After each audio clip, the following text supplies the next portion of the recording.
Could the narcissist be gay? Comprehensive checklist. Do you suspect the narcissist in your life is gay or on the down low? Is your intuition going off? If so, this is the video for you. Hello lovelies, welcome to narcfreeformula. My name's Freedom, thank you for joining me. To clarify before I begin, I'm not talking about narcs who are closeted gay men or those who are openly bisexual or even transsexual men. What I'm talking about is narcissists who will have sex with anyone, so other men, including other men, for narcissistic supply. So if you suspect, like I did, it'll drive you absolutely mad and you'll go into detective mode. So if you suspect they are gay, you'll go into detective mode. So what I mean by detective mode is if you're constantly trying to catch him out, you know, you're spying on him, you're searching through his phone and his belongings. If you're doing that, you're in detective mode. It's no fun at all. It's bad for your self-esteem and your mental health. And it gets you nowhere. But the thing is, you know, we all know that this is something that you just can't turn a blind eye to. You have to know. But the problem is that even with evidence, the narcissist will, when confronted, will lie blatantly and outright. They'll have a justification and a reason and an excuse for each and everything you put forward to them. So what I've done is I've compiled a list of the signs and things to watch out for. These checkpoints are all taken from anecdotal stories of women who were dating or married to narcissists. So these are things that I have collated from my clients, my viewers and myself and my own experience. So this is the kind of stuff that, like I said, it's anecdotal evidence. It's happened to someone. So if it's happened to them, it could be happening to you. So before I start, not one of these signs in and of themselves is proof. So, you know, for example, liking Celine Dion or spending more time in front of the mirror than you do is not a sign of being secretly on the down low. However, when you go through the checklist, the more yeses you get, the more likely you are that you are dealing with someone who's on the down low. And as I said, getting narcissistic supply from men.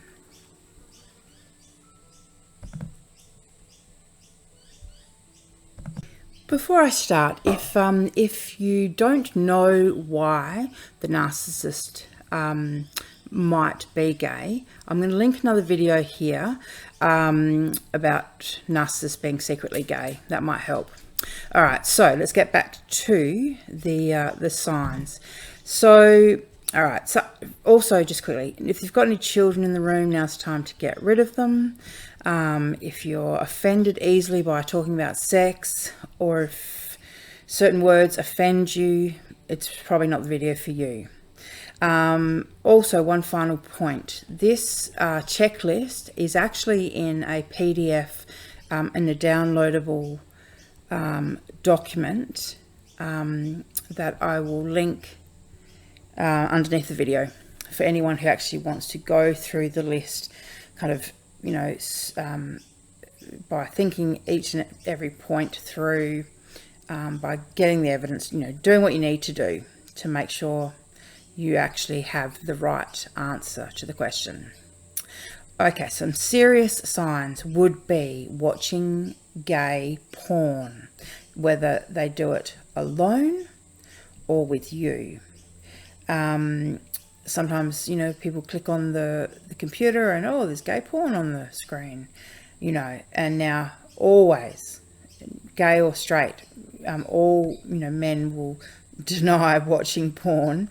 But if you've got an alleged straight man watching gay porn, that would, that would raise an eyebrow.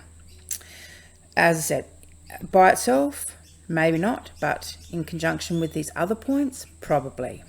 All right, so if he prefers to watch porn than to actually have real life sex with you, if he prefers to masturbate than to engage in sex with you, if he is talking to and spending time with gay men, that doesn't mean, you like your Uncle Eddie who's gay.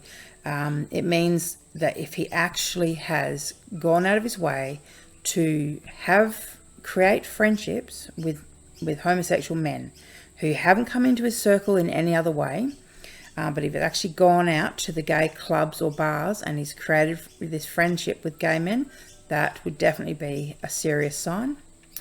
In fact, going to gay clubs as a general rule, most straight men do not, you have to drag them pretty much kicking and screaming into a gay club. They may go as a bit of a joke if there's a drag show on or something like that, but as a general rule, most heterosexual men are not going to be comfortable in gay clubs, and they wouldn't be frequenting them without their wives unless they were on the down low. So, enjoying male company a little bit too much. You may have noticed that, his eyes wander, you've caught him staring, you've caught him, hugging or maybe stroking his hand down another man's back or buttocks, and you've noticed that. Pay attention to your intuition. Okay, it's there for a reason. Okay, the next point talks about and is infatuated with penises. Yes, that's a sign in and of itself. Is obsessed with anal sex or anal play, or often likes to have sex from behind, so in what we call the doggy position, so from behind.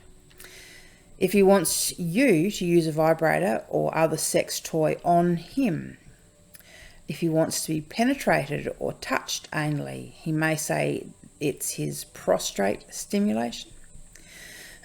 He may talk about experimenting with boys at school or have some similar story where he's gauging your reaction to him, the idea of him being sexual with other boys or other men.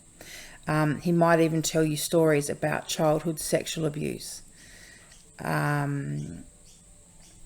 So here's some more signs.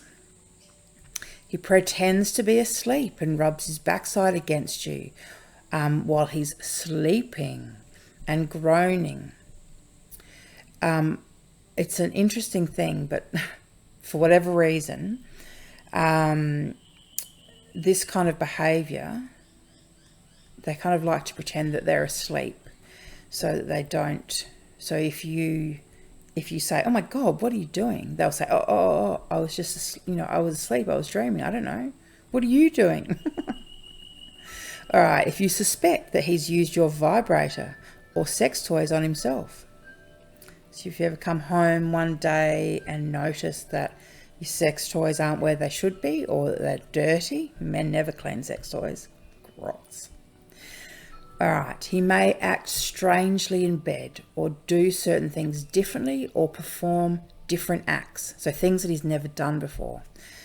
This can be a sign of an affair, but as I said, in conjunction with these other things is also maybe that he's on the down low.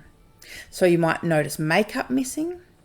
He might accidentally say things like, "I want to suck your dick," or something like that, where he accidentally interchanges the genitals, says the wrong phrase. So you might find strange things in his car, such as Vaseline, bottle of lubricant. You might find condoms in his office, in his briefcase or wallet or car. He might have a hidden second phone.